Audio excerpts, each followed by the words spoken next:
Pastor Jim here with another question and answer session from the sermon on Sunday. Each week we're taking a few questions from the sermon on Sunday and answering them via video, and you can submit those questions with the hashtag PRDXGenesis.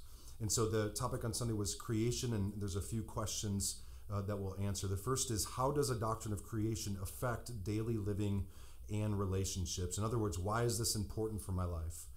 And firstly, it's important in your relationship with God. That God, He speaks creation into existence. His words have power, and so we can trust God's words.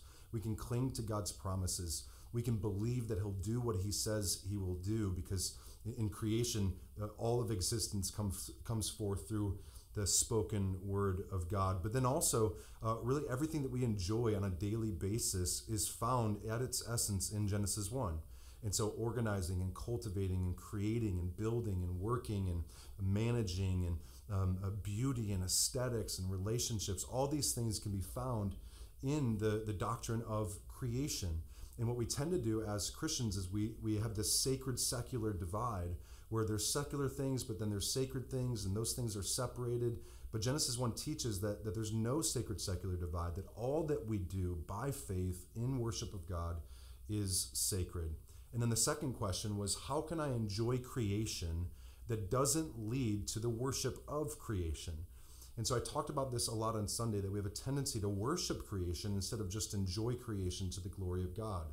And so really the answer to that is to enjoy God.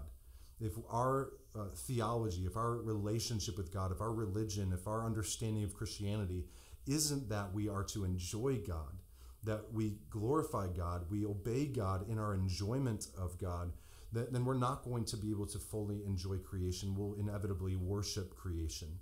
And so we have to enjoy God. Your enjoyment of creation will continually hit a ceiling if it does not redound, or the word I used was boomerang, to the glory and enjoyment of God.